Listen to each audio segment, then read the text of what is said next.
Okay, welcome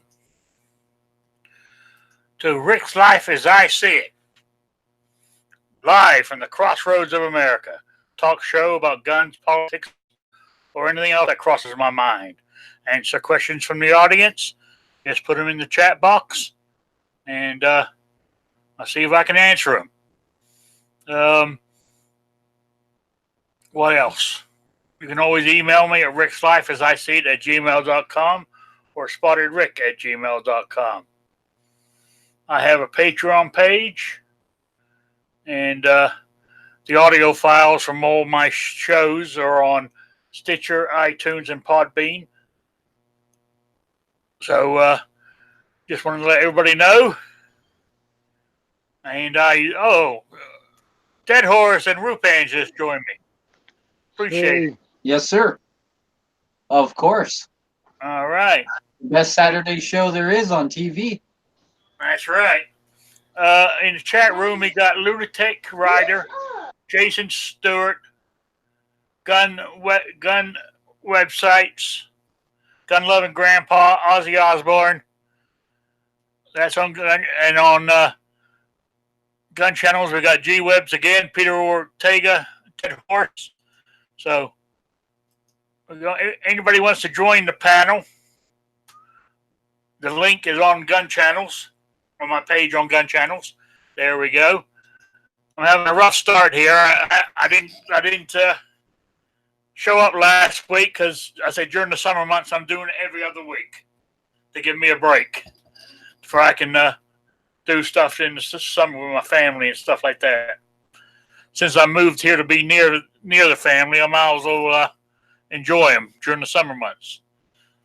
So anyway, I want to say thank you for Dead Horse and Rupan for joining. I would imagine other people are going to join later on. That's another reason why I went every other week. Is people?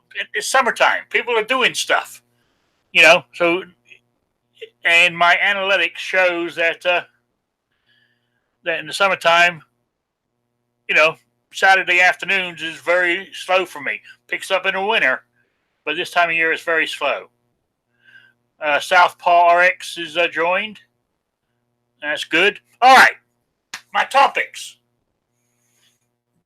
Most of these have been talked about all week anyway. That's the problem with Saturday, is trying to find fresh news. But first one was I heard it on another chat the other night. Then we had a big discussion about it. Dead Horse knows the other day about the premises of training and no gun is better than training with a gun. And no training with a gun. Is that how it was worded? And I understand the concept of what it was. A James Yeager video is what started it all, and I watched it and I totally understood where he was coming from. Because if you take training, I would have, what I was getting on is more of life training, because as a gun owner, we're more responsible. We're meant to be anyway, and if you have training, a lot of these decisions that some of these people who have no training, if you had the training, you might not have got into that situation to start with. That's what he was coming from. That's the way I interpreted it. I'd agree with that. You agree with that? Yeah, I'd agree with that interpretation. That's where Yeager was coming from. Yes, and some other people, it got a bit heated. Not on the daytime chat, but in his evening chat I happened to be watching, it got quite heated over this discussion. But that's where it was coming from. So, did you watch any of those videos, Rupan? Oh yeah, I saw NEA's video, and then I jumped over. I actually paused it and went to Yeager's video. So, what was your take on it? I understand where he's coming from, but as far as like where we're going with this, like I get what you're saying. I took martial arts for 6 years. Like I was in the army. I've had a bunch of different types of training. Not necessarily Jaeger's training, but I understand what he's saying. I get it. I think that maybe why someone like NEA might not like it is because it can be easily misconstrued and used against you in anything. But I mean, so Yeah, I mean, well, from what I can think is, yes, if you take a specific, you're standing there and somebody confronts you, right then and there, threatening your life, right, and you've had training, but you left your gun at home. That training ain't doing you no good. If you had a gun and no training, at least you could pull the gun and pull the trigger. exactly. On a one-to-one thing like that. Personally, I think where the discussion went wrong was the way it was actually the actual title of the video to start with. Yeah, no, I agree.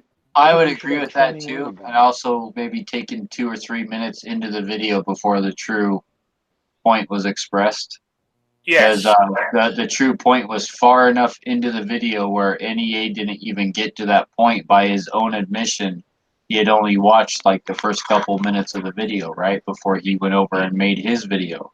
Yes. So, and unfortunately, I watched NEA's video first before I watched Jaeger's video, which was probably a big mistake. I did the same thing. I should have did what Rupin did, paused it, and went over and jumped and watched Jaeger's, but I did not.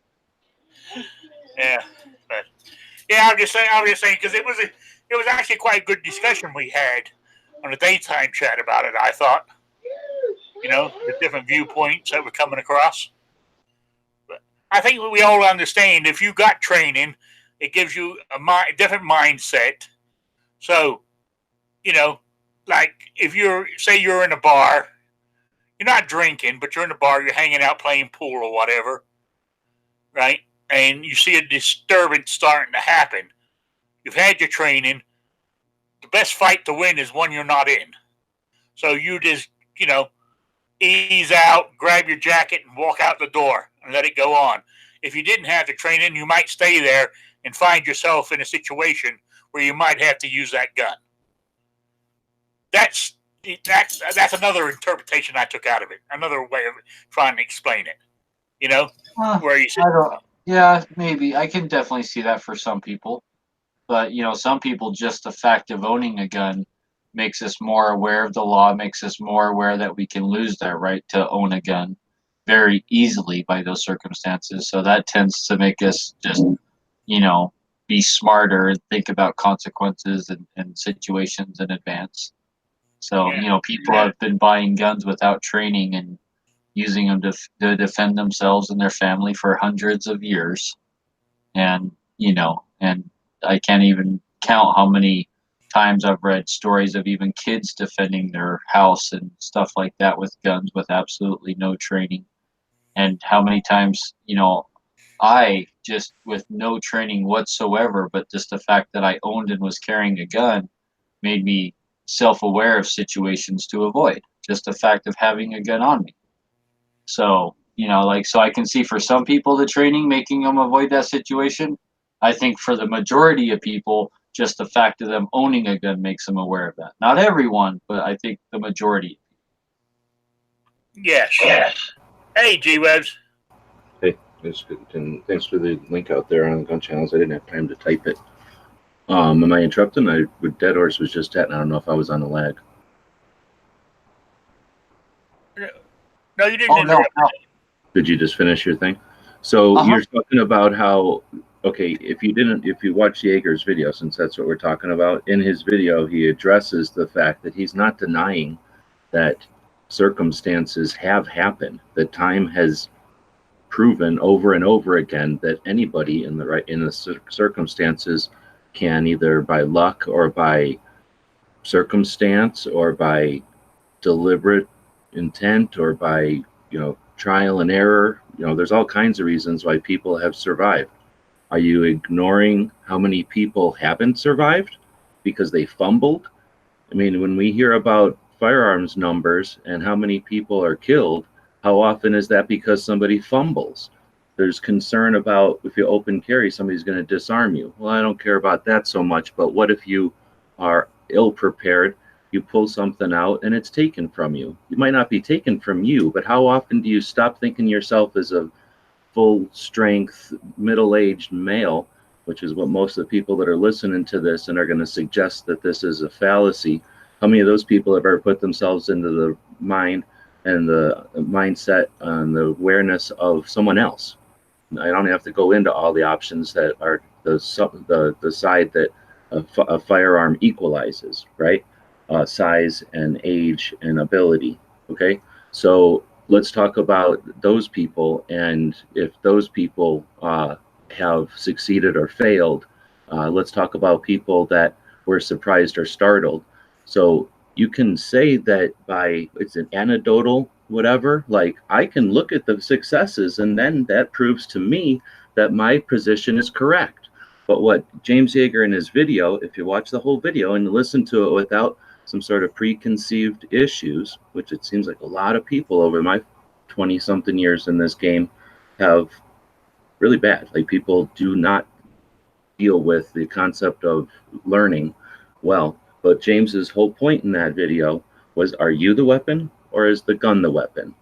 Do you place your faith in you and your abilities, or do you place all of your faith in some mystical what's the word?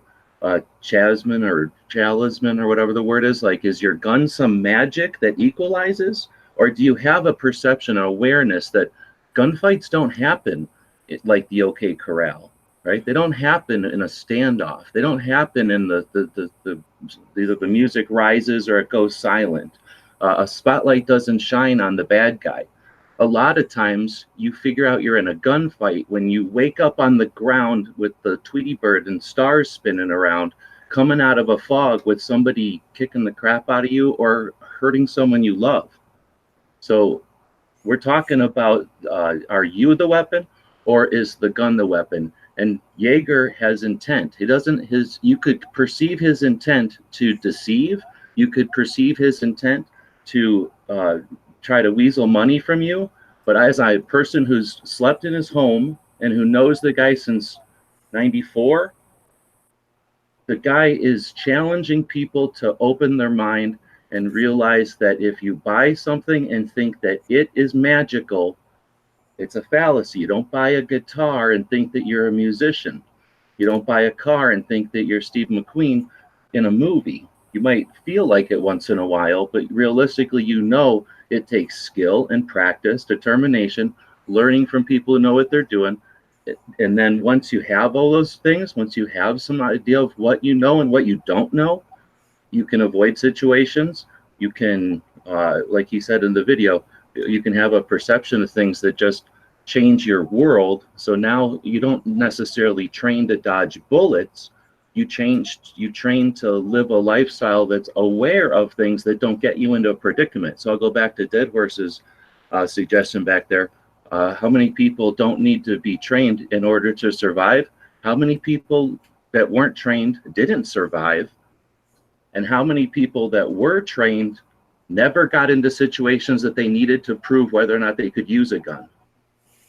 If you know enough not to drive in bad conditions as a good driver, as an educated, as a trained driver, then you don't go out into conditions that require you to have, to drive on ice, to drive in horrible rain.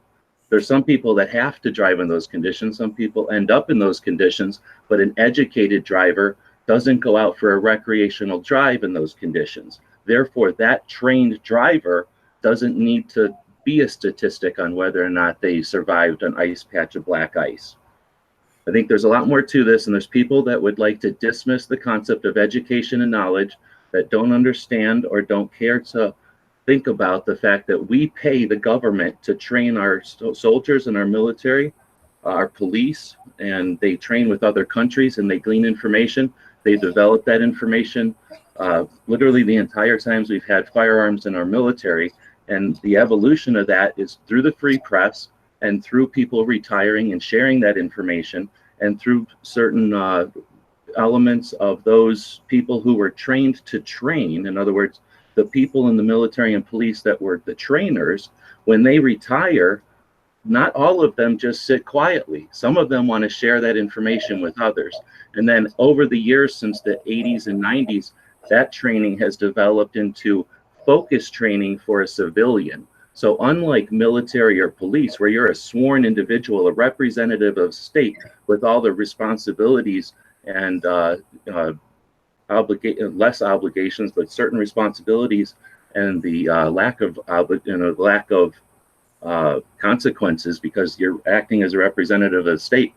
Any kind of tactical training you're going to get in that situation applies very little to an individual like ourselves, who are responsible for our own actions with ourselves, our state, and each other, and our families. So we have a civil, we have a criminal obligation to carry. We have a societal obligation. We are representing gun owners. We're representing every other thing that we represent when we go out in public as a gun owner.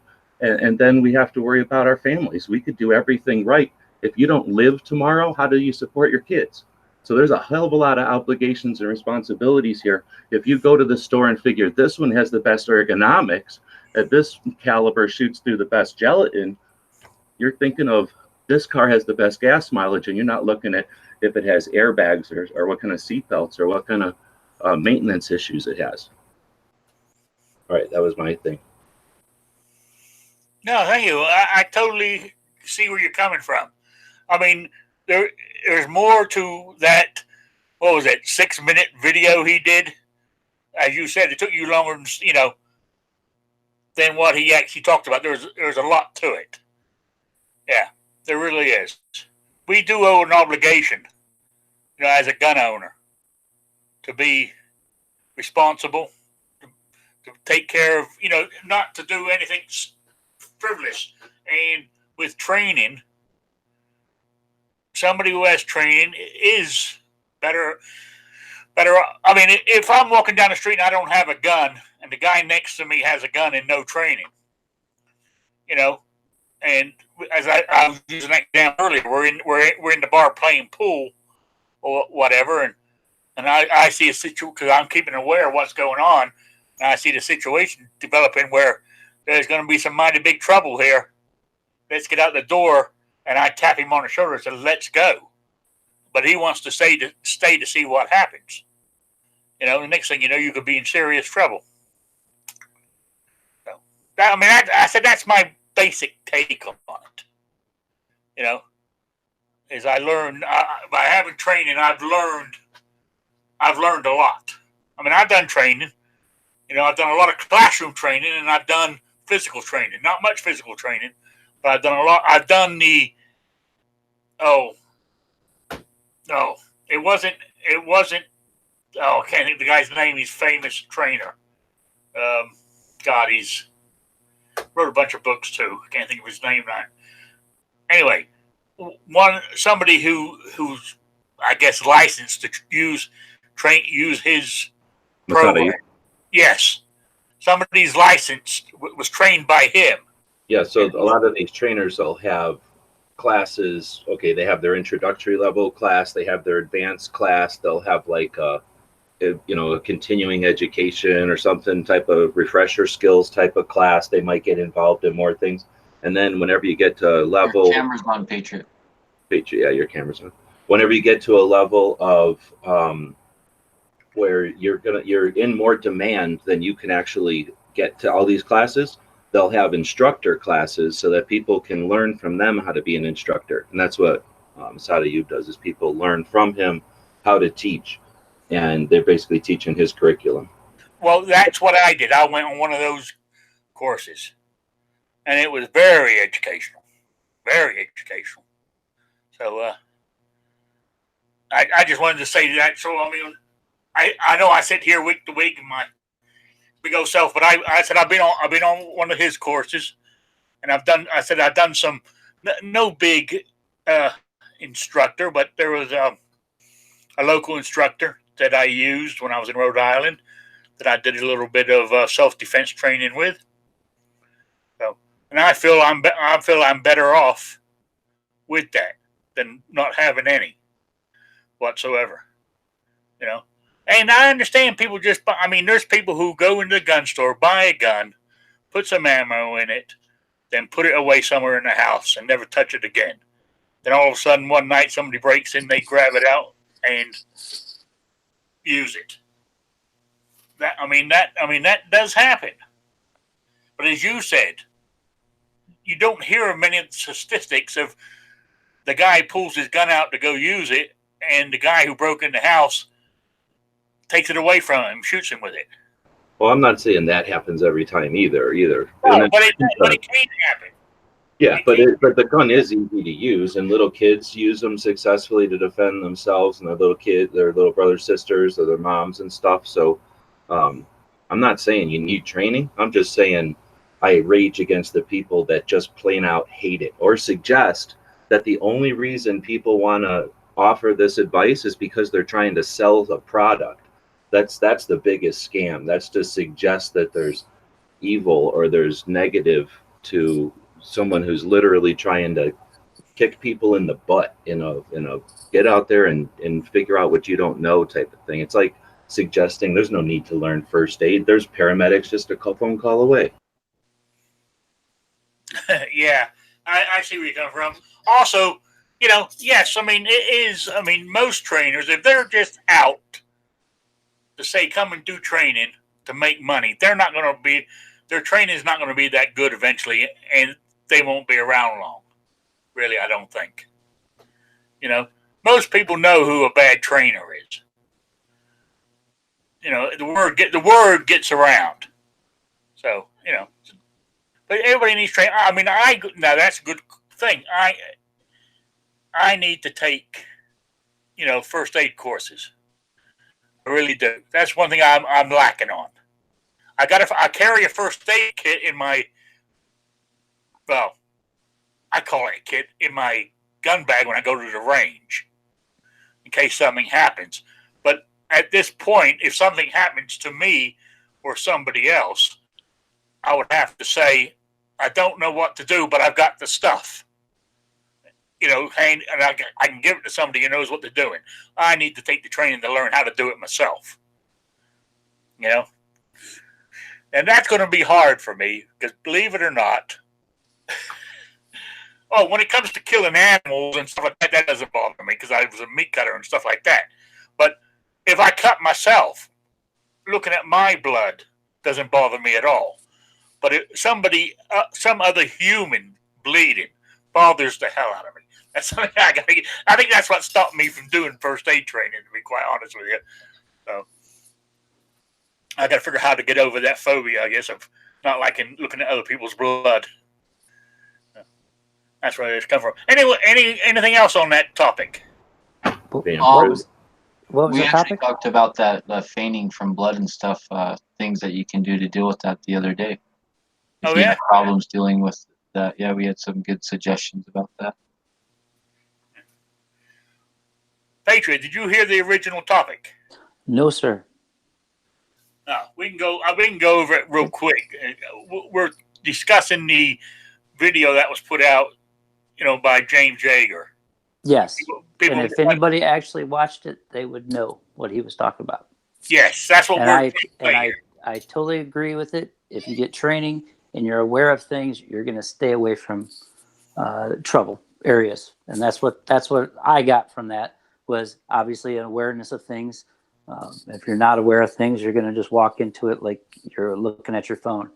But if you get training that says, hey, keep your face out of your phone and, look around, see what's going on. Yes, you can do that without training, but, training obviously peekins other things and questions things that you don't really know or you think you know. So if somebody's got a suggestion, that's why we're on here. We learn stuff all the time.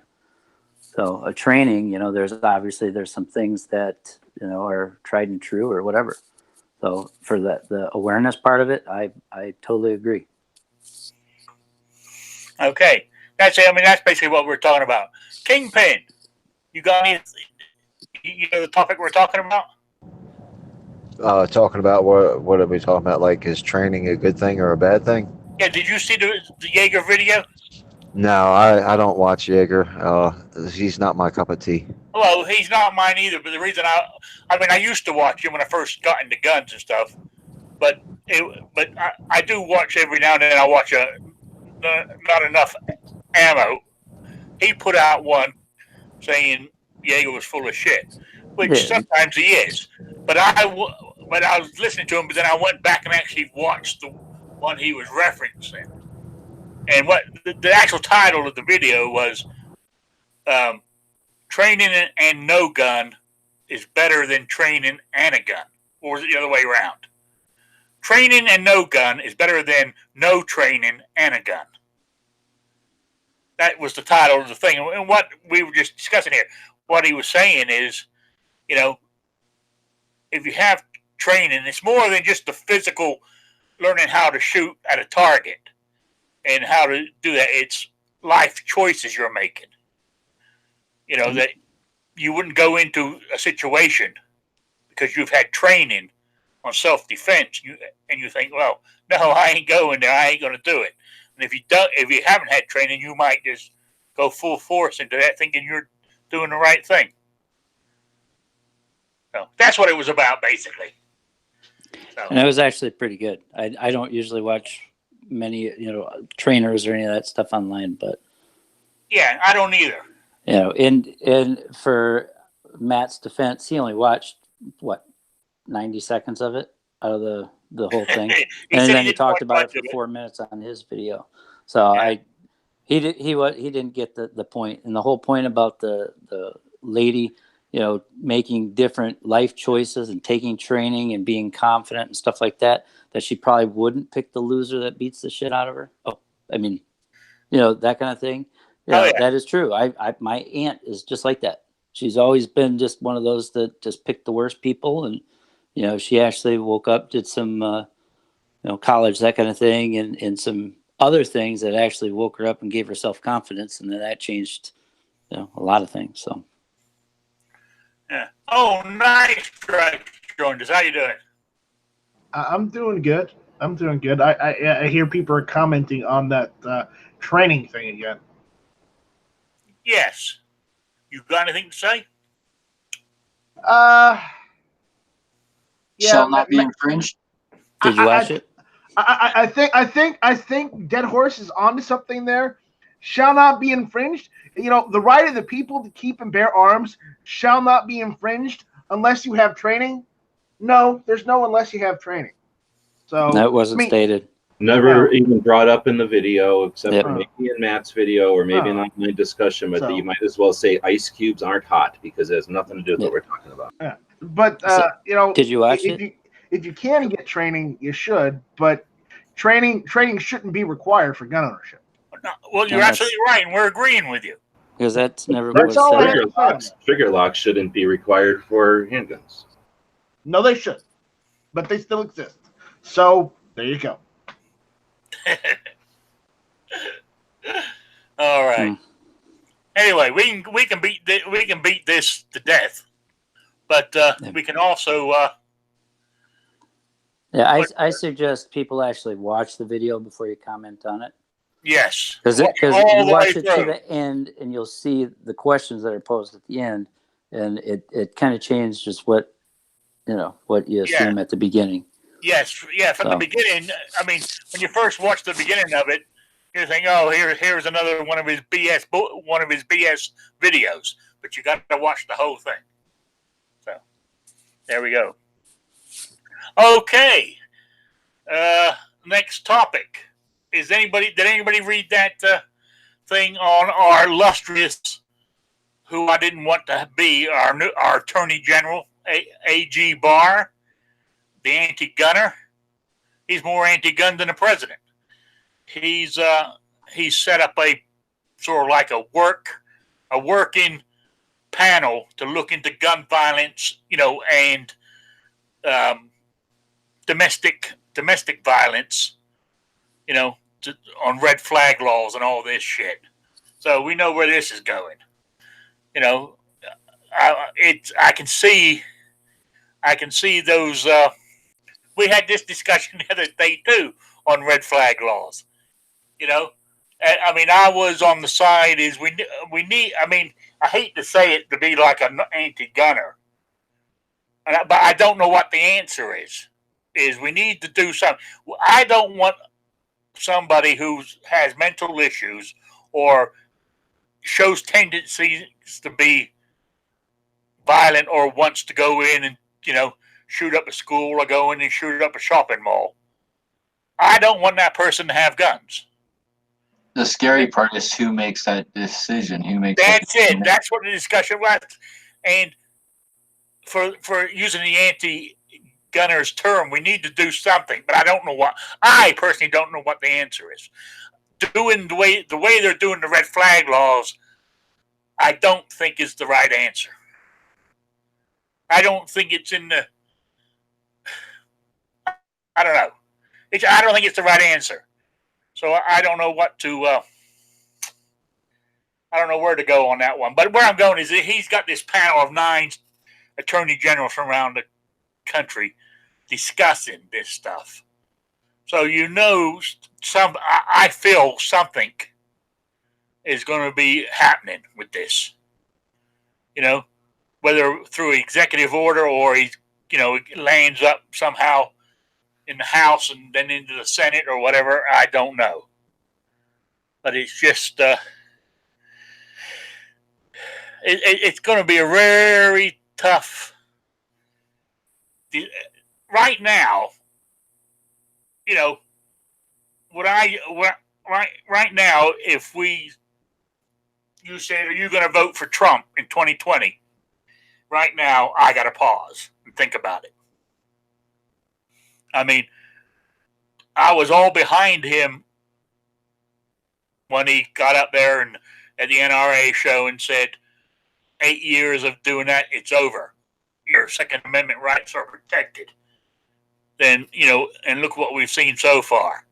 The bumps stock, the red flags.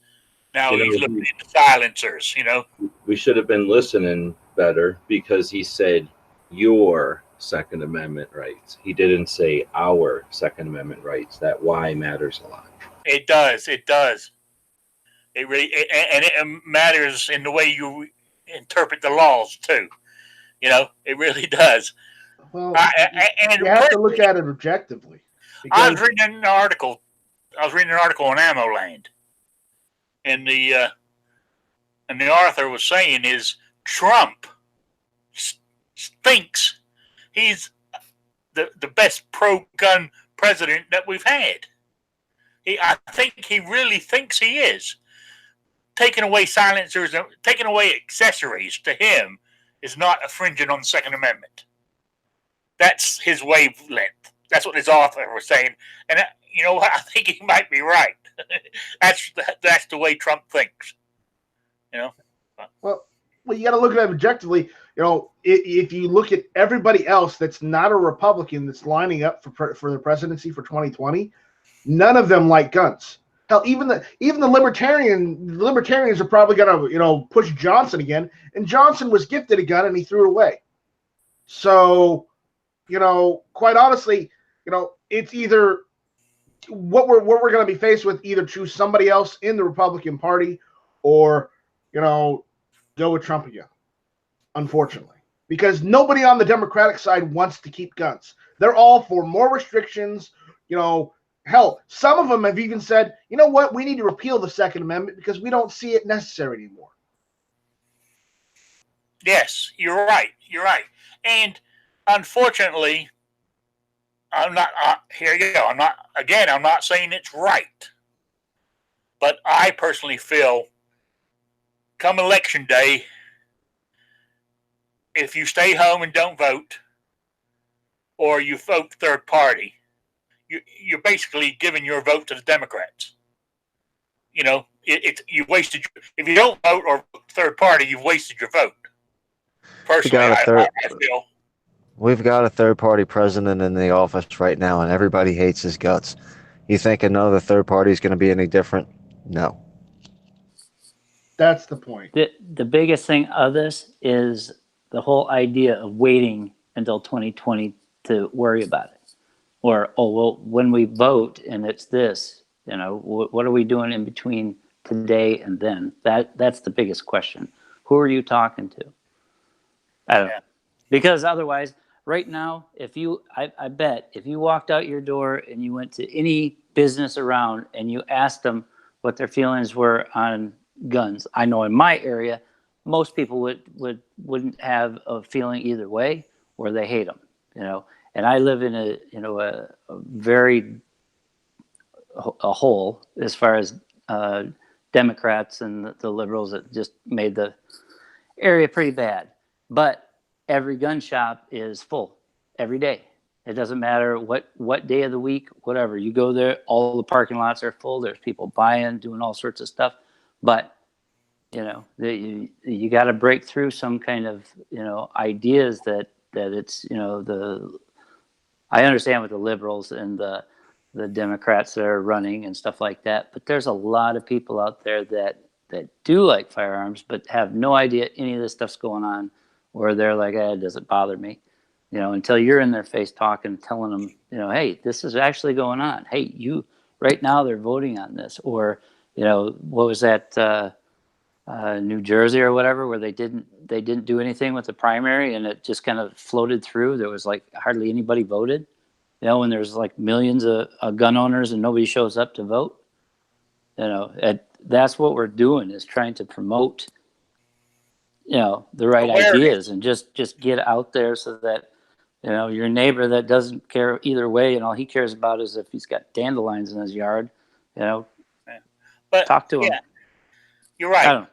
You're right. Another thing I was thinking of was, I read it too. I read an article on this too. Is basically we have, you know, we need to get a lot of Second Amendment stuff's going to be done in the courts. So the courts need to be, you know, we need Second Amendment or people who believe in the Constitution to be judges and stuff like this. We need to work at a local level with your gun right groups to get, like, your state, because a lot of this trouble's starting at the states. I mean, like the red flag law. It was, you know, it's, you know, a big U-Haul, big up there at Congress and federal government, but the federal government hasn't passed the red flag law, but there's a bunch of states that have. So we're fighting it everywhere. We're trying to fight it in the courts. We're trying to fight it at the state level and stuff. And we're trying to do it all. I personally myself, I think you need to pick something and work on that one item. Or am I wrong? And you know what that item's got to be? Well, it's not a firearm. It could be different to you. It could be different to you than it is to me. That's the whole point. Yeah. It's not a firearm. You know, people that just go out there and scream about firearms are totally missing the ball. You talk about liberty, because the guy that's next door that could give a shit about what you have in your safe or whatever, he's caring about, you know, whatever he cares about, you know, having a big block Chevy with no exhaust. He wants that versus, you know, government telling him he can't have that. You got to go for the liberty aspect and not push, you know, just firearms. Because like last night we were talking about it. What about the guys that like knives? There's plenty of people that buy knives, collect swords, all sorts of crazy stuff. They love that stuff. And that's the same thing. It doesn't involve firearms. It's just one little piece. Yes, that's what we focus on. That's what we care about. That's what we're passionate about. But there's a lot of people out there that are passionate about their stuff. And if you can connect them with us in the same direction, that's going to change a lot more than just sitting here, you know, worrying about who likes shotguns and who doesn't. You know, I don't know. I'm trying to be pleasant today. I know you are. Unknown user in the chat's going. He said he's tweeted Trump that if he makes any more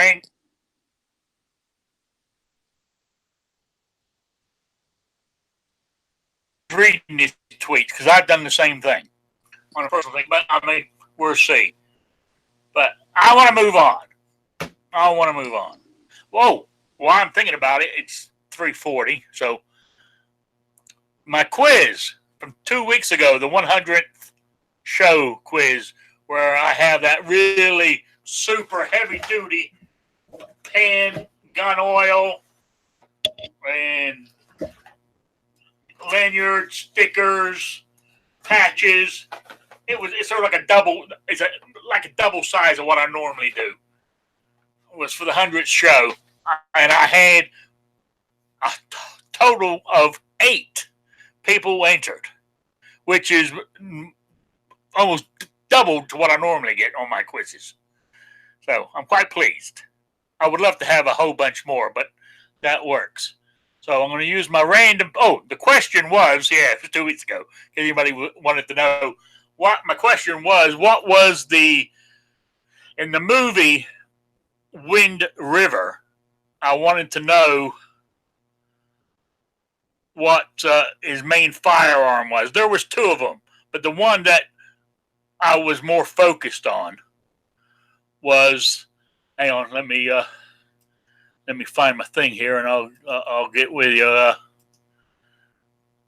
It was the one I was most focused on was a Marlin Model 1895 SBL in 4570, but he also had a Ruger Super Blackhawk in 44 Magnum, I believe it was. So if you gave me any one of those answers or both of them or whatever, you were right. So that's what I said. I got 8 entries and all of them are right. So let me hit my draw button here. And who have we got? Oh no! You didn't. They're going to think you paid me off. Unknown user is the winner. People are going to start saying that it's fixed, it's rigged. You can roll again. Unknown user, you're the winner of the main pack. So there you go. Congratulations. Yes. And also, while I'm doing it, I might as well do this week's. Now, I've got stuff in here I got a patch here. Let's see if I can do it. Hold it up. I got a patch here from Allen Anchor. I got a patch here that came from. Where's my thing? I can pick it up. I don't want to lean over and get it because that's how I broke my chair last time. I got a new chair here. And I got a patch from G-Webs. Every second matters. And so you got 2 patches, and you got Glock sticker, Smith & Wesson sticker. If you do your own ammo, you got I roll my own and stuff. Palmetto State, my sticker, which is the best prize in here, really. And got some little earbuds. So, that you just throw in your glove compartment in case you lose yours or you take something to the range that doesn't have any. So that's the prize for this week. Of course, you got 2 weeks to come up with the answer. Because don't forget, I'm doing Saturdays every other week. But the question here, this one might be a tough one. This might have been.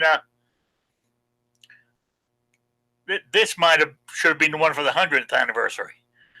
But, okay, where's my question? Here it is.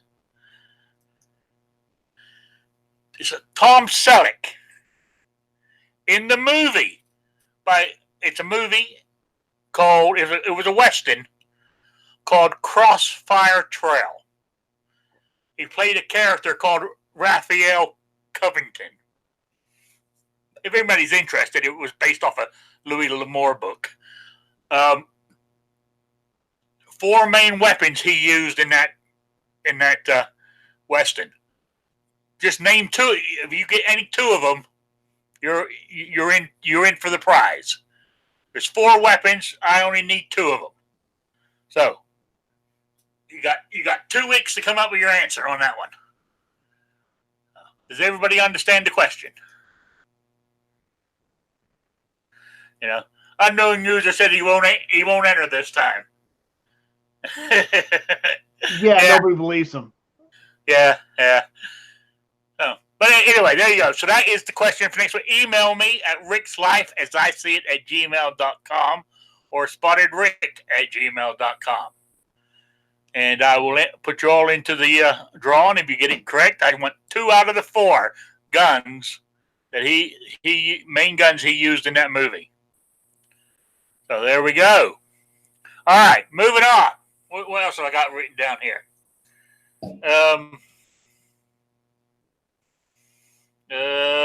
All right. Did you guys read that article on one of those women at Virginia Beach who told her husband that she felt that something was going to happen, but she left her gun at home, and that was the day he came in and shot her? Well, she was one of the ones that got shot. Now, was she worried? I didn't read if she was worried about that specific guy or if she just had a bad feeling overall. That's what I was confused on. There was a couple of people she was worried about. He was one of the names she mentioned to her husband. That's the article I read. It wasn't him specifically, but his name was mentioned with him and another person or something that she was worried about. But she followed the law. Because she was a law-abiding lady, and in her building they said she couldn't have a gun, so she left her gun at home. Now, I was listening to a discussion this morning. Was it this morning or yesterday? And yeah, I mean, I've even said this on the show, and I've said it live.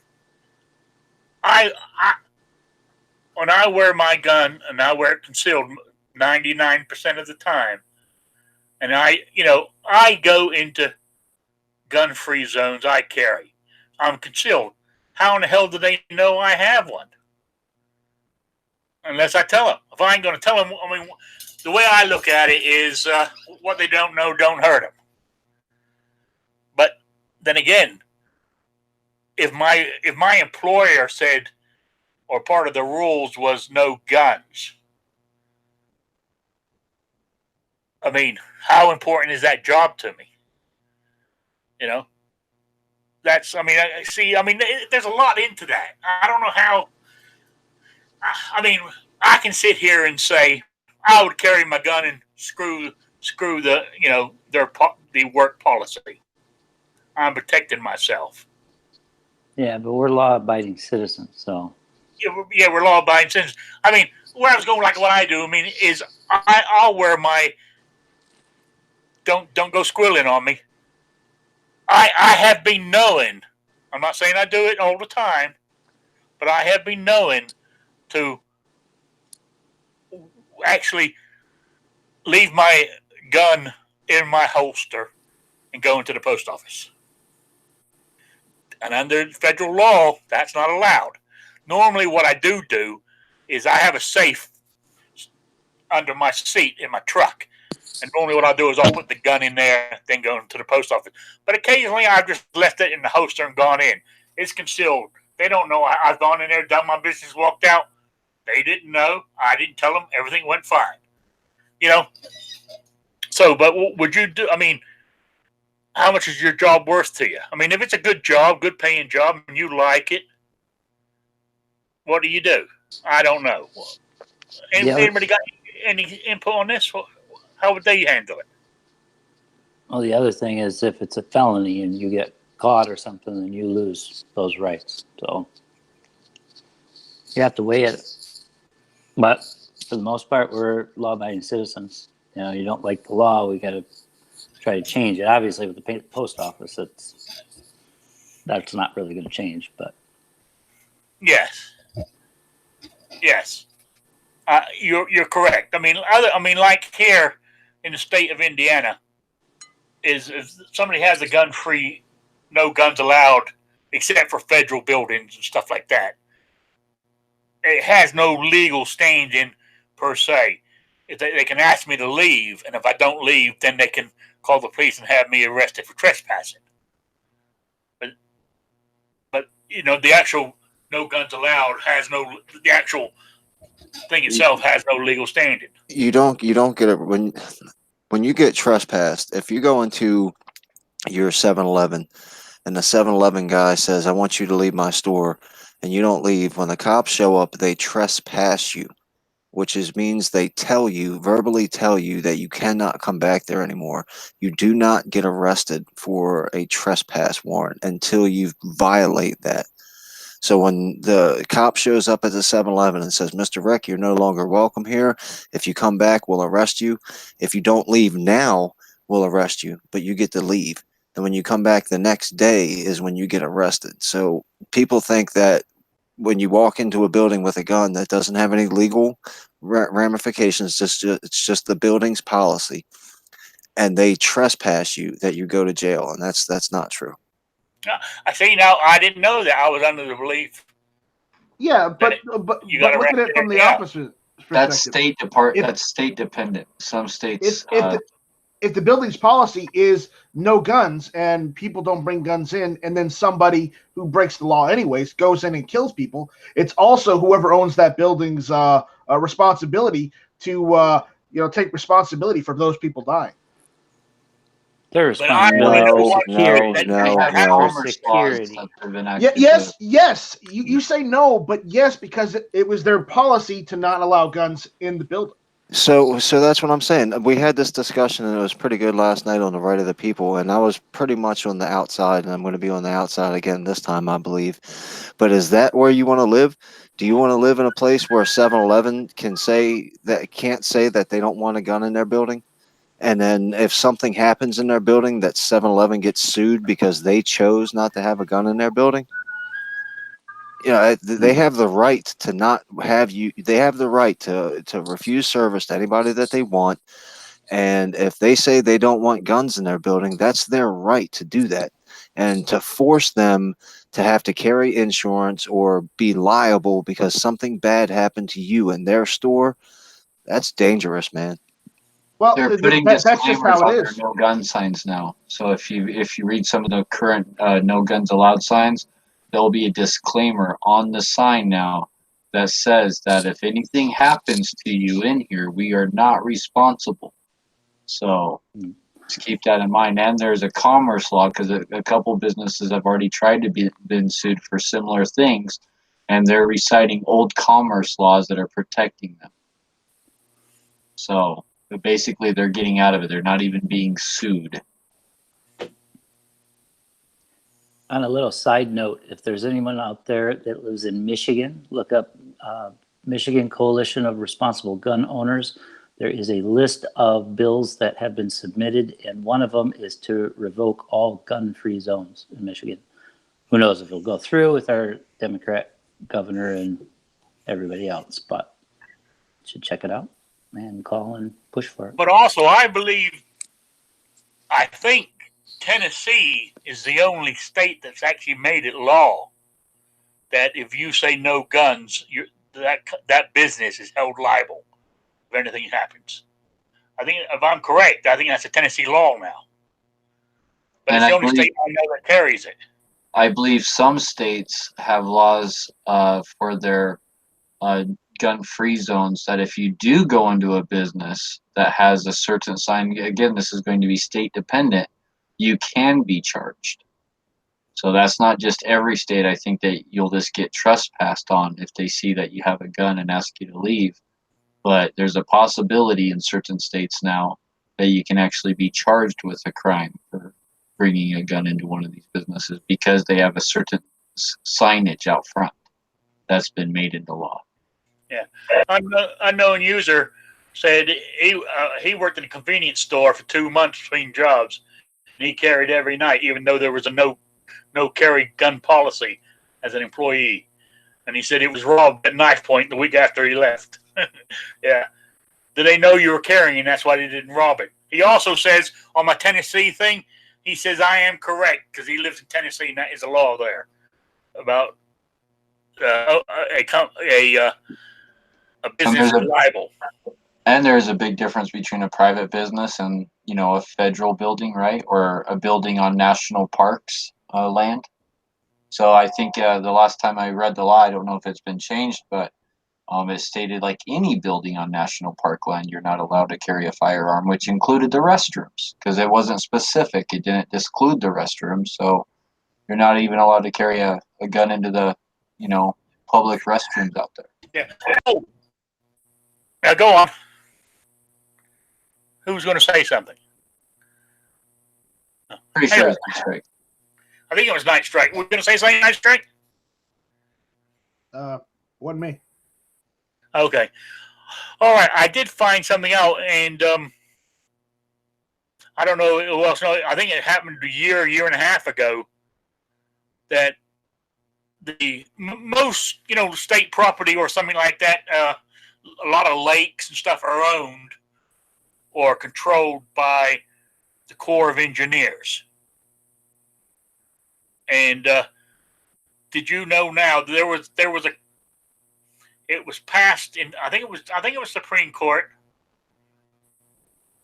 That if you write to them a letter and ask permission to carry your firearm with you on their land, like if you go boating on a lake, go boating on a lake or for fishing on it, whatever, but it's owned by the Corps of Engineers and there's no guns allowed. If you write to them and ask them, you will not be denied permission to carry your weapon on their property. I remember hearing about it about a year and a half ago. So, because the reason I said that about a year and a half ago, because I was going to try to do it in Rhode Island, but then I moved out here, and we're allowed to carry on land like that here in Indiana. So, there we go. Any other input on that? Anybody else got anything to say before we move on to our next topic? I would just say check your own state regulations and laws, because I think a lot of this is going to be very state dependent on the businesses and whatnot. Yes. Yes, you're right. You're right. There was Dan, did you read?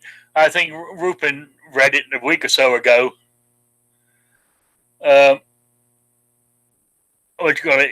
Up in Massachusetts, the anti-gun organization sent a letter to the Boston Globe, and they printed it, where they have come up with the connection between the shooting in Virginia with a handgun and the AR-15, and it is the semi-automatic mechanism is the connection. Yeah, Both of them have a semi-automatic mechanism. That's the connection. Yeah, that's exactly the connection they make, Rick. Yeah, that is the connection between the two. Now, this is only somebody up in Massachusetts, anti-gun state through and through. I'm surprised they even let Rupan own a gun. Not him personally, but anybody in that state. But if one of these bigger politicians, especially these 20-odd who are trying to get the nomination for president for the Democrat Party, latch on to that phrase, it will become common language. Like assault weapon has become the everyday word now. As we know, there's no such thing as an assault weapon, but everybody refers to anybody who doesn't know, they mainly refer to the AR-15 gun, or looks like an AR-15 as an assault weapon. It's become an everyday term, unfortunately. Well, if they're just going to go and make up connections and correlations, then I got a connection for you. Okay, all these anti-gun groups and all these anti-gun group funders are all Democrats. Shocker. Yeah. See, I understand we should start doing this kind of stuff. Unfortunately, I mean, it only takes someone with more than 3 brain cells to figure that out. Yeah, but we don't have. I mean, a lot of these anti-gunner stuff, right? They have billionaires backing them. We don't have a billionaires on our pro-gun side. All right, I got to jump in here. You say that it's Democrats.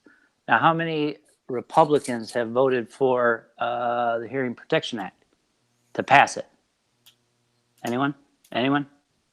Exactly. You can't. At least 6 that co-sponsored Democrats or Republicans? Did you say Republicans? Yeah, at least 6, because they co-sponsored the bill, because one of mine here in Utah was one of the ones who drafted the bill. So at least 6 that I know of. So 6 out of how many? I mean, you're fooling yourself if you just label it as Democrat, because there's a lot of people that say you don't see Republicans going on national television saying we should repeal the Second Amendment. You don't? Really? What I don't. What about the red flag law that was submitted by Christie? Wasn't that in? Didn't that happen? Dan Crenshaw, right? He supported that. That's New Jersey, but okay, you got something there. Though in the Northeast, where they don't like guns at all, there you go. Well, there's no difference between Republican and Democrat there. What about your buddy, Graham? Yeah, I know. Graham. He's for all flag laws. Yeah, but the funny thing about Graham is, when they tried to ban the AR-15, he went on national television with his AR-15 saying, "You're not going to ban this." That's the funny thing about Graham. Was it about time to vote? Was that right before an election? No, Ted Cruz supports the red flag laws too, right? Yeah, I know that there's a whole group. So don't fool yourself and focus on one little section and put blinders on and not see the people that are in your own neighborhood that, we're Republicans, we're for American apple pie and all that other nonsense. And they're not. If you go because to, you just accept a little R is going to, save you. It's not. I don't have the link with me, but there's a link government link you can go to, type in the name of your senator or your House representative, and you go through it, and it will show you what they actually voted on. Larry Hogan passed, and the Maryland governor, who's a Republican, passed the strictest red flag law in the country. Yeah. I said Indiana's had one since 2004. Did you ever open that link I sent you, Dead Horse? I don't think. When did you send me a link, sir? The other day when you asked me to, when we were talking about it. Oh, yes, I did. Yeah. But anyway, Indiana's had one since 2004. So it's as free as a gun state as this is. We have a red flag law. And if you read it, it's basically what everybody else is trying to pass. And I don't agree with them. I really don't. But how did we get back on the red flag laws? How did it come? I thought I was talking about pro-gun billionaires. We need a pro-gun billionaire to pump $500 million into pro-gun shit. Why? Patriot started shaking his finger at us. Yeah, I was looking right at you. Why do you Patriot need a in the dark is trying to mansplain us? Yes. Why do you need a millionaire or a billionaire or a trillionaire or whatever else kind of air? Because you don't. No. Well, no. I disagree. Take Washington State, for instance. That's 1639. Mm-hmm. That was forced through by 3 billionaires in that state, right? Yep. And how many? And now, if you go down to Florida, they are raising the money, and all the money's coming. Yeah, it's not coming from Bloomberg direct. He's filtered it through different anti-gun organizations like Mothers Demand, whatever you want to call them, and that kind of stuff. And that's all his money. They are now in the process of because Florida has the same thing where you can put in what the hell do they call it? Put in a bill there to change the state amendment. Yeah. And it's actually saying, and it's almost word for word, it's the same one that they used in Washington, and that's all because they have the money.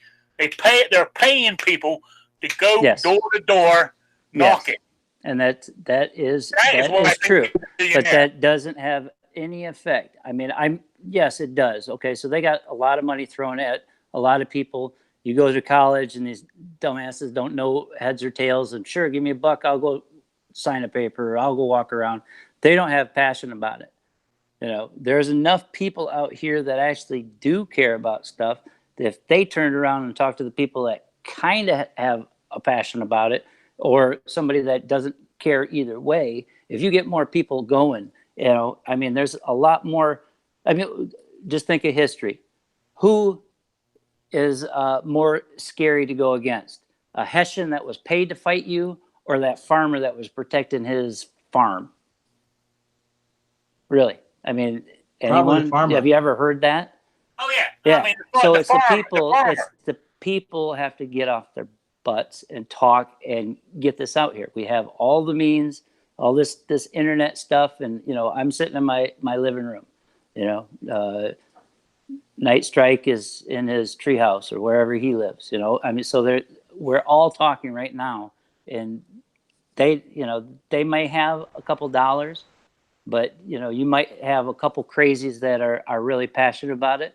But I would say the majority of the people just are going along with the flow, and they're not doing their own stuff and trying to put out videos or trying to talk to their gun shops or passing out flyers or doing anything extra.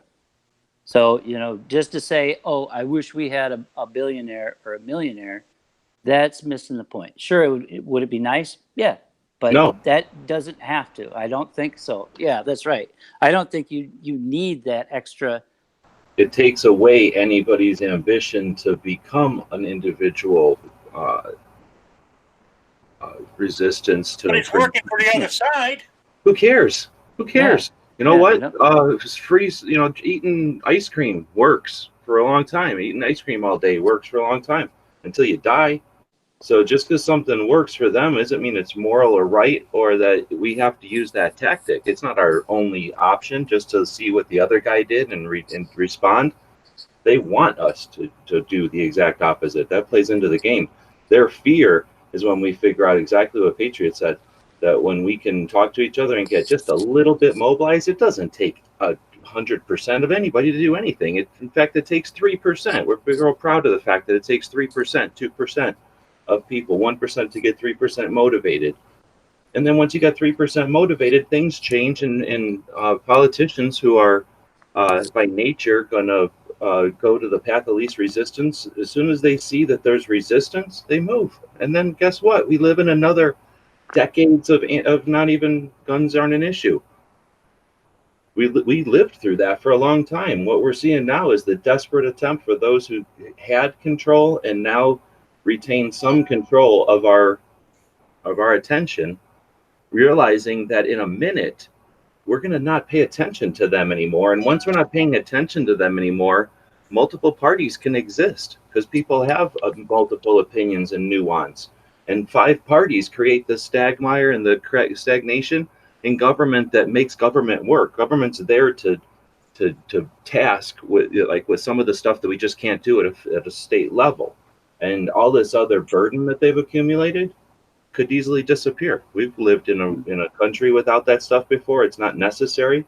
And once they've removed the shades, removed the curtain of the media, who got to determine what we would see and what we would talk about and when, right? And who would talk about it and who were the people that would be considered appropriate to talk about it. Once all that's gone, they know they got nothing. They just have to compete with all the rest of us with a voice. And once we master, which is our task, once we master learning how to listen to multiple voices instead of just being fed by one programmed, agenda-based feed, then we win and they're gone. So thank you, Patriot. That's the way to do it. Talk to individuals. Let them know that what really matters is our individualism and our unity, and that divided we fall.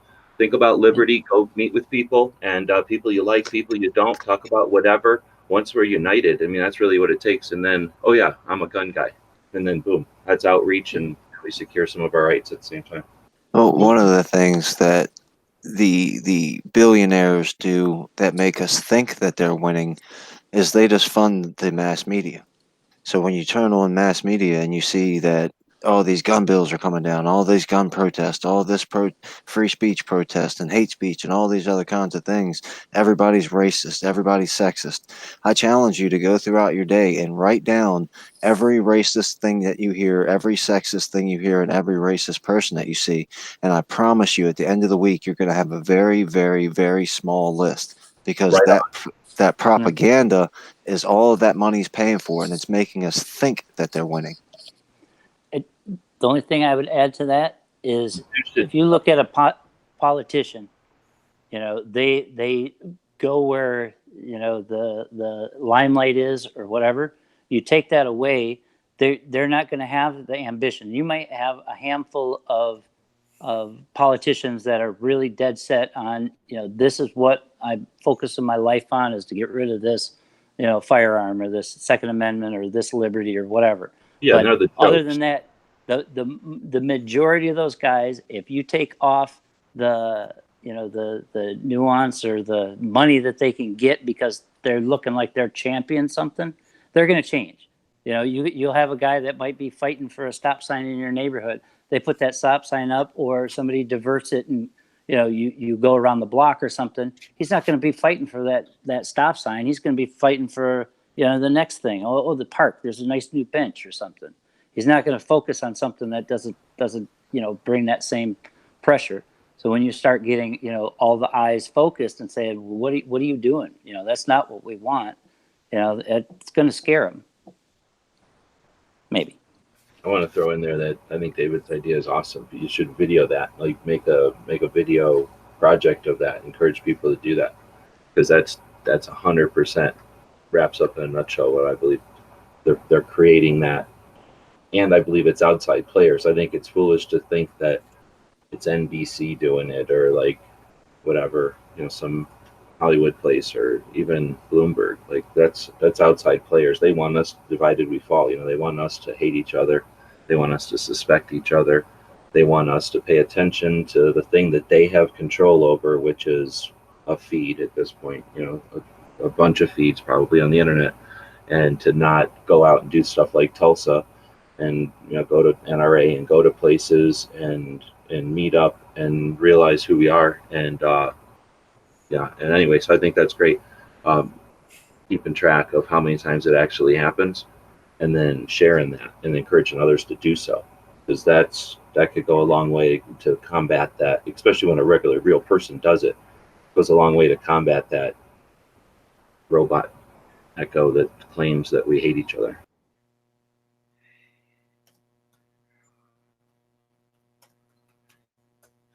Yeah, so I was reading what you call it. Unknown user goes, Patriot ate his Wheaties today. He's on point. Yeah, you definitely are. No, I just stayed up till 3 a.m. on the Daily Gun Show, and I'm totally stoked about all those patches. Oh, G Webbs has got to leave us. Thanks for being here, G. Appreciate it. You bring a lot of insight to some of the stuff we talk about. I said I'm new to all this, so sometimes I have the wrong opinions. So I appreciate it. There's no wrong opinions. There's just where we're at learning, right? So anyway, Yeah. Thanks for having a show to chat about stuff on, and thanks for the link. Appreciate it. Yeah, no problem. Appreciate it. So, all right. Anyway, we're almost winding down here. Anyway, I'm out of topics on my list here. I think I am. Oh no, Yeah. Rick is out of topics. Oh yeah, I actually wrote some for today. I haven't done that for the last few shows, but I actually wrote some down, and we covered them all. So Yeah, I only send them for Wednesday. Any topics that you guys want to talk about, not only here on the panel but in the audience, please send me an email with your questions, and I'll use it as a topic. Just want to say that out there. All right, so we're about out of time here because I've got I could go longer, but I've run out of topics. Unless somebody here's got a topic they want to bring up, I'm willing to stay around for a while. I mentioned this on Hit or Miss the other night, but do you want to talk about that gun company that's going out of business because they bought too many product and banked on the wrong candidate winning the election? Oh yeah, I read that article. Yeah, that I didn't write that down on my list. I should have. Oh, PN, just real quick. I'm going to come back to you, but PN Wood said that was the best Daily Gun Show last night, maybe ever. Damn, I'm going to have to go back and listen to it. It was pretty intense for sure. Okay, all right. Now, yes, did anybody else read that article about that gun distributor? Yeah, that's See, lack of planning doesn't you can't blame other people for you not knowing what business. Yeah, And that's all it was. No. And remember, if you run a business, your goal is to make money, obviously, out of profit and whatnot. he But took a gamble and lost. But don't make your business strategy to gamble your business on the elections. That's a bad idea. Do not make your entire business strategy based off an election. Yes, elections can raise your profits or lower them depending on what happens, but don't base your entire business strategy around an election. It's a bad idea. Oh yeah. Yeah. Oh yeah. So, but then again, see, when we see people going bankrupt, it doesn't mean they're actually going out of business. It could be restructuring. I mean, it's just a way to keep the creditors off while they restructure. I think this one is going 13. Okay. Yeah. All Either right. way, it was his fault. You don't ever focus on one basket, one group of eggs, or whatever you want to call it. You always have to have contingency plans. I mean, who just thinks of one way to get home? I mean, it's just nuts. The article I read on CBS's, I guess, website was interviewing, I guess, the actual owner, and he admitted that they made bad business practices, that they misjudged the market. I mean, so in that interview, he literally admits that they made some big mistakes, but the Trump slump was a real thing, but the media is spinning it to blame Trump. Really, if you read what the actual owner says, he talks about the Trump slump, but he straight up admits that their company made bad decisions. He straight up admitted that in the interview. And so, the media is the one who's really spinning it. It's all Trump's causing this to happen, but I mean, really, it's the owner himself admits that they made bad mistakes. Yeah, so that's totally believable. I mean, we can't just always say, they're always lying, and then believe one thing that they say. And ultimately, that's what capitalism is all about. Because if it wouldn't have backfired on him, this guy would have been the biggest genius in the gun world. But you take a chance. Sometimes you make it. Sometimes you get burnt. And this is an 84-year-old company, so they've been around for a long time, and it is sad. And I believe that they employed over 300 different people, I believe in 3 different states. And so it is sad to see a large company like this, especially a distributor, go out of business. But, I think that's also the opportunity for someone else to step in and make the right decision, and it makes room for someone else to grow. Yeah, definitely. I think that might just have that extra space now that somebody else can take charge of. Somebody else can buy all his inventory real cheap and make a killing on it. And if that said person is out there in the chat and wants to sponsor somebody, I am totally available. Yeah, there's one other thing I want to mention, Rick, real quick. If we're done with that one company. Yeah, go on. Okay. Did you hear that Stag Arms is relocating from Connecticut? Who? Oh, yes, I did, and I'm so happy about that. Stag Arms. They're a higher end AR-15 manufacturer. They make a lot of good AR-15 parts, really top notch quality stuff. Okay. They're not as expensive as Colt, but their products are just as good. I'll say that right now. Yeah, they're based in Connecticut, right? They're based in Connecticut, and I think they said they were moving like Thomasville, Georgia. Is that right, Dead Horse? Don't speak up at once, Dead Horse. That's a good move if they're going there. Yeah, they're moving their facilities down to. I'm looking at the article right now. I can post in the side chat if you want. Yeah. See, plus I'm surprised. I mean, it's amazing how many companies. Because Connecticut is one of the highest states tax-wise for companies to go to. Yeah, well, if these gun companies leave the Northeast, where they've been there for at least a lot of them that are in the Northeast have been there for at least 100 years, even more. Yeah. And the fact is, the laws are making it so stringent that they can't make all the products they make because they can't sell it in state. And if they make them in state, they'll get arrested for making, guns that are meant for sale in other states where they're illegal. They'll get in trouble for making those guns because, hey, guess what? They're illegal in this state.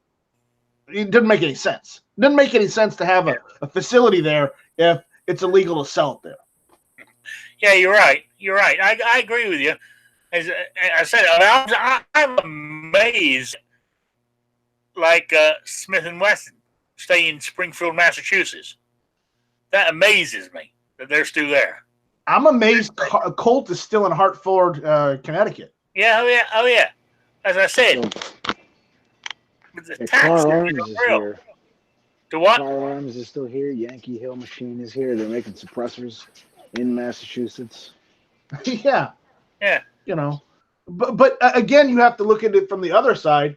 If companies that produce, firearms leave the Northeast, those states, people are going to lose jobs. And yeah, that's another thing too. It sucks that they're going to lose jobs, but if they make a bigger facility in the Southeast or in states that don't have as stringent laws, then more people are going to get hired where they wouldn't have a job.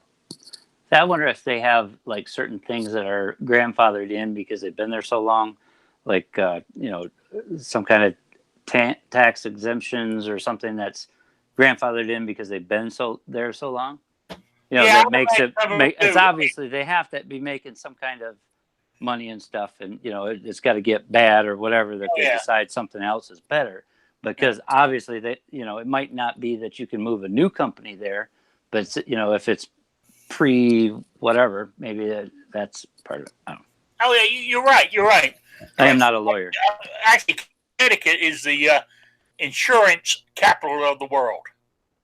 That's where most insurance companies have their head offices, is in Connecticut. There's hundreds of them up there. All the big ones are there. But I used to live there. That's how I know that. So, all right. I lived in Connecticut and Rhode Island. Went to Massachusetts many times.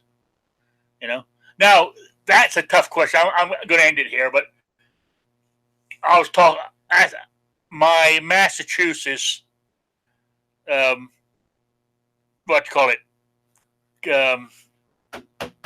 CCW.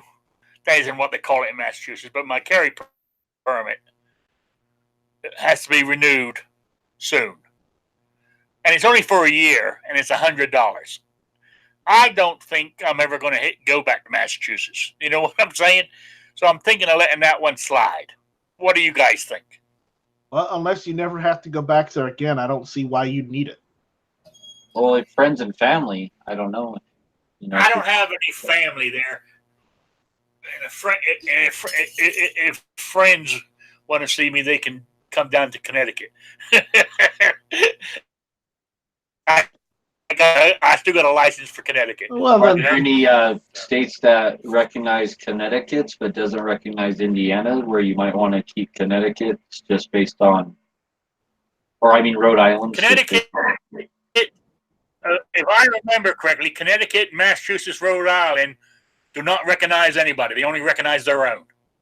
That's why I had to get a Connecticut and a Massachusetts, because I could carry in those two states, because they didn't recognize Rhode Island, and Rhode Island didn't recognize them. I tell you, it's absolutely, I don't know how in the hell I survived it that long. Here where I'm free, where my Indiana here recognizes everybody's license. From all 50. So, which is good. And I got a thing here. I got a map here. This is for one of my cousins. I've been talking to. She's had a gun. She's most of her life, but she doesn't know a lot about it. I'm talking to her about Second Amendment stuff and all that, and she's got her daughter and granddaughter moved to Florida, and she was talking and stuff, and I done this thing where Indiana CCWs are recognized, and it's honored. See now, Florida. Now, what does it say about Florida?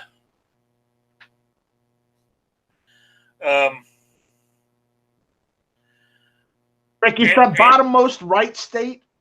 I know where it is. I'm reading because it's a different color. If it's blue, Indiana is recognized. Florida's olive. And olive is residential permits only. So just have there a you go. residential permit. Done. Yeah. So you can get one of those. I mean, getting a permit in Florida is easy, you know. But there you go. I just thought I'd mention that. So, you know. Anyway, okay, I'm going to wind it down.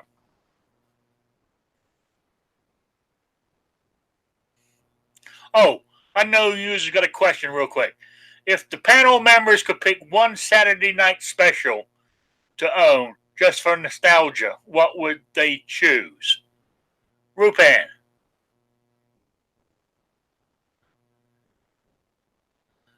Is he listening? You're muted. Did he walk off? I think he has the kids with him today. All right. How about you, Patriot? I don't know. I mean, I've watched the videos and stuff like that G's put out on all his collection and stuff, but yeah, probably one of the original old ones. I don't know anything about them. I mean, besides the videos, the Ravens and all that other. Yeah. So, that whole family. One made by that family that made them. One of those. Phoenix, or was it Phoenix? I don't know. G's just shaking his head right now. So I Phoenix don't is know. the newest version of them, I think. So Jennings, Raven. Yeah, Jennings is probably the most popular one. Oh, yeah. So what about you, Night Strike? Any answer to that? I don't know. Would Jimenez be considered a Saturday Night Special? Yes. Even though they still make them? Yeah, I would consider them so. Yeah. Well, here's the thing. I have been thinking about getting a Jimenez JA9 just to play around with. There you go. All right. What about you, Kingpin? I probably couldn't tell you a manufacturer. I mean, Smith & Wesson, Taurus, whoever makes it, but I'd go with like a 38 snub nose. The revolver. All right. Yeah. What about you, Dead Horse? I would probably have to go with one of those Raven 25 ACPs because I don't have a 25 ACP in anything. So if I was going to get a little Saturday night special, it'd probably going to be in a caliber I don't have. So those Raven 25 ACPs are kind of iconic to me. Yeah. Well, to be honest with you, I actually, Rich White took the words right out of my mouth. He says, none of them. I have no nostalgic for those things. I don't either. Maybe because, as I said, I'm only new to guns and stuff. What? So I really don't know a lot about them. So What did Leroy Brown have? Was that a 32? I don't know. But what I do want to tell you, way before I got into guns, this had to be, close to 16, 17 years ago. He died. That's why I say I used to. I actually knew the owner, and I can't even remember the name of the gun company now, that actually, the gun that killed John Lennon. The make and model, I knew the owner of that company who made them. Just a little bit of trivia out there. So I met him in Connecticut. So I just thought I'll mention it. But anyway, let's go through the panel here for any shout outs and plugs. We'll start with Dead Horse. I'm giving away 4 AKs this week on my Instagram. So go over to deadhorse_dad and go over there to enter. Wow. I might have to start looking at Instagram. Yeah. All right. David, any plugs or shout outs? Yeah, I just want to give a quick shout out to Dead Horse for all the 4 AKs that I won on his Instagram. So that was really Cool. check out Rich White Unloaded Media tonight at 8 o'clock Eastern, and then Mr. Gizzard Gary does the early bird chat tomorrow. So join in. All right, appreciate it. And Nice the gun try. you're talking about was Charter Arms. It was a Okay. Charter. It was a Charter Arms undercover 38 special that killed John Lennon. Okay. Shout Oh, the out. actual original owner. I knew it. So you knew the original owner of Charter Arms. There you go. Shout out. Yeah. I can't remember his name now, and I don't want to talk out of school, but all I'm going to say is I met him in a church basement. Well, that's even more So I'm sketchy, but okay, Yeah. we'll go along with that. And I Just, say congratulations. But guys, Just as a quick historical correction, no gun killed John Lennon. Mark David Chapman killed John Okay, Lennon. the gun he Thank used. you. Yeah. Thank you, dude. Yes, I was. It's Okay. the gun he used. all right. Did I leave out that word? That's what I meant. The gun he used. Well, I knew the owner who made the gun he used. So, go to guntube.org. We got stickers for sale. I got one of those. One of those. Support I got 2 GunTube. or 3 patches. G-Web sent me. These aren't patches. These are stickers. Yeah, I got a patch. These are stickers. See, they're stickers. Rick. Stickers. Look, I got a patch. I got I stickers. got a patch here. I've got hundreds of Yeah. those. So, What, stickers? guntube.org. Check it out. Yeah, well, send me a sticker. Send me some stickers. I'll give them away. See, I'll mention them. That way you get a plug. We'll see. You know? All right. All right. Patriot.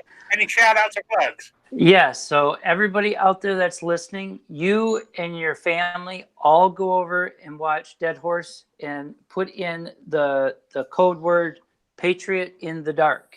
Okay, so just as many times as you want. It's a magic code, and yeah, that might work. at least one of the 4. That all I'm asking. Come on, but yeah, I got some things coming up. I do have my patches now, and I do have my stickers. I'm still kind of figuring out how to do that, selling them and stuff. If you do want one or whatever, you can just email me at patriotinthedark@gmail. I do have a PayPal me link, and for just a donation. I didn't set a price or anything for like the stickers and that. So for a donation, yeah, send me your address or whatever. I only have a couple, I'm not like a rich guy or anything. I just got like 25. I'm not cool like a gun tube, with hundreds of them. But so anyways, but yeah, check it out and make sure you, you go over and check the main page on gun channels, check all that information. If you're bored, go back through the week. That we do that on the Daily Gun Show on Fridays. It's kind of cool. You go through and it's like, man, I missed that one. Because if you don't look at it every day, just take a little bit and use your scroll wheel. So, that's it. Have a great weekend. Happy Father's Day. Okay. Rupan, any shout outs or plugs? Yeah. I'm gonna say go check out Dead Horse's Instagram. Check out the early watch. Dead Horse is running some great stuff. Yeah, I got some more videos coming out. I just figured out how to get some more videos off my phone. I just need to do some editing. So, and I also got some other junk here. Give you a little, got a different barrel here. So there should be, I'm actually still doing the video for this. I might see if I can get some more footage this weekend. And I got a different barrel. This is not the bull barrel that was on there before. So, should be some more stuff coming through. Thanks for having me, Rick. I appreciate the show. No problem. Appreciate you stopping by. All right, we went through the panel. I want to say thank you to everybody for being here. I really appreciate it. Don't forget, I'll be back on Wednesday for questions you want to ask on that or talk about, send it to me in Rickslifeasiseeit at gmail.com or spottedrick@gmail.com. And I'll add it to my non.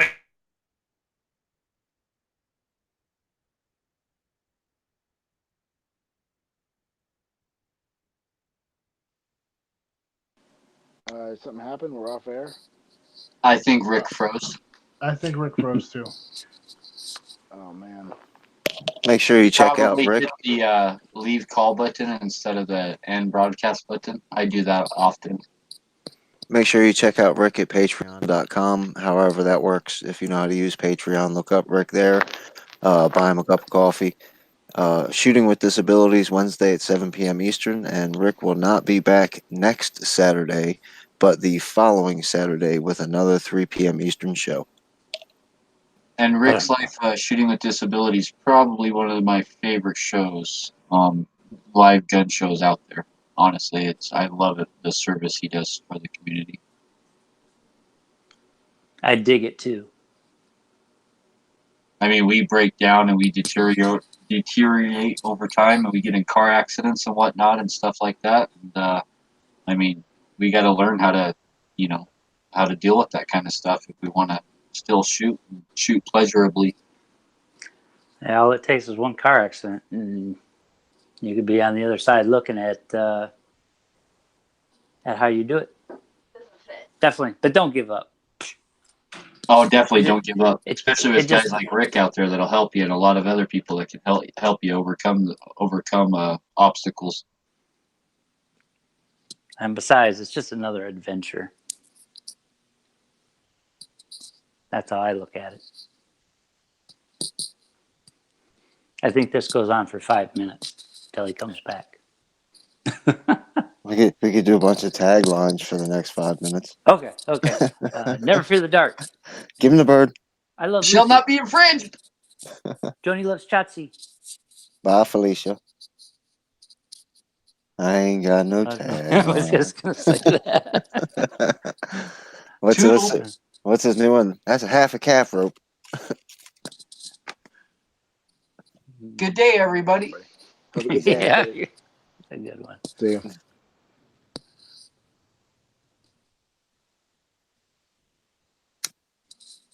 I'm gonna stay here and get Rick a strike. Yeah. Let's just start playing videos now.